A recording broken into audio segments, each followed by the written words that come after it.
আসসালামু আলাইকুম, শুভ সকাল। কেমন আছেন আপনারা সবাই? আশা করি যে যেখানে আছেন ভালো আছেন। আমার ব্লগ 6 ডেইলি ব্লগ। বাট আজকে আমার এই ব্লগটি লাস্ট যে ৫ দিনের ব্লগ ছিল তার চেয়ে টোটালি অন্যরকম। অন্যরকম হওয়ার কারণ হলো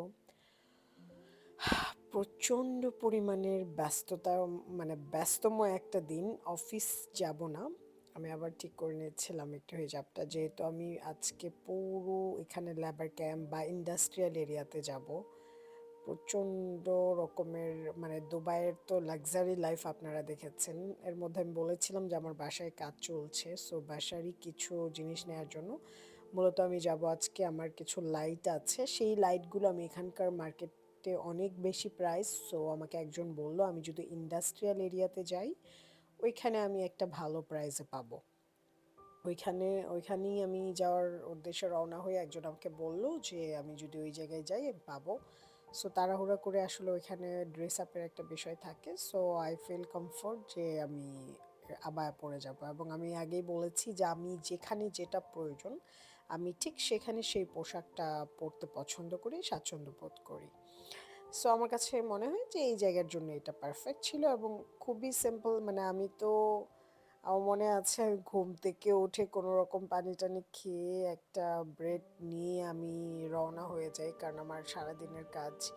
এর মধ্যে আমি আগে যে দোকান থেকে জিনিস আনতাম ওই দোকানের সব ডিটেলস আমি হারিয়ে ফেলেছি। এর মধ্যে প্রচণ্ড মেঘাচ্ছন্ন, মানে প্রচুর, মানে বৃষ্টি হবে হবে ভাব। এই বলতে বলতে আমি ওই এরিয়াতে চলে এসেছি।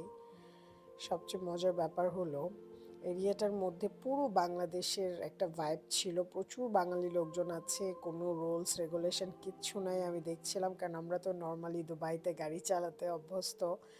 সো দুবাইতে যখন, এটা দুবাইয়েরই এক সাইডে, শারজা দুবাইয়ের সাইডের একটা ইন্ডাস্ট্রিয়াল এরিয়া, যেখানে শুধুমাত্রই ইন্ডাস্ট্রিয়াল, তারপরে গাড়ির স্ক্র্যাপ, পুরাতন জিনিস, হিউজ একটা মার্কেট। সো এখানে আসলে সবাই সবার মতো করে চলে, এখানে কেউ আর করে না। বাট সেফটি, এখানেও সবচেয়ে বড় বিষয় হলো যে সেফটি নিয়ে কোনো ইস্যু নেই, বাট একটু রুলস রেগুলেশন নেই, রুলসের বাইরে সবাই চলে। কারণ এখানে সব কিছু অনেক বেশি, গাড়ির সংখ্যা বেশি, ছোট ছোট রাস্তা। এর মধ্যে সাইকেল দেখছিলাম আমার গাড়ির সামনে দিয়ে যাচ্ছে। আমি অলরেডি, মানে অনেকক্ষণ যাবত এই রাস্তার মধ্যে খুঁজতে খুঁজতে ওই দোকান আমি আর খুঁজেই পাচ্ছিলাম না, এত বড় এরিয়া।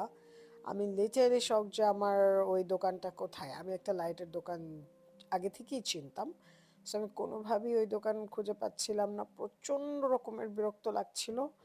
বিলিভ মি, আমি সেই দুপুরের পরে বের হচ্ছিলাম, আমার রাত হয়ে গেল বাসায় আসতে আসতে। আই এম সরি, আমি ওইখানে যখন শপিং করছিলাম ওইখানের কোনো ফুটেজ নেইনি, কারণ প্রচণ্ড রকমের একটা ইন্ডাস্ট্রিয়াল এরিয়া, বুঝতেই পারেন।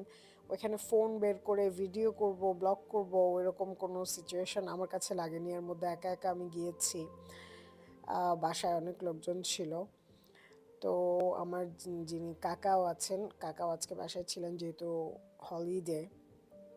কাকাও অফিসে যায়নি, এই ৪-৫ দিন আমরা হলিডেতে সবাই বাসায়ই থাকবো। আমি গিয়েছিলাম মূলত লাইট আনতে। এর মধ্যে আমার এইটা পছন্দ হয়ে গেল, ক্রিসমাস এই ট্রিটা। তাও ভাবলাম যেহেতু অনেকেই পার্টির জন্য বাসায় আসবে নিউ ইয়ারে ঘোরাফেরা করতে, যদিও ক্রিসমাস শেষ, বাট ক্রিসমাস ট্রিটা অনেক বেশি সুন্দর দেখতে, সো আমিও একটু সাজিয়ে ফেললাম। বাসায় এসে তারপরে কিছু স্টোন ছিল হোয়াইট, সেগুলো দিলাম। It's not for Christmas party, it's for new year. একটা আইস ভাইব ছিল। এই ছিল আমার আজকের দিন। সবাই ভালো থাকবেন। আসসালামু আলাইকুম।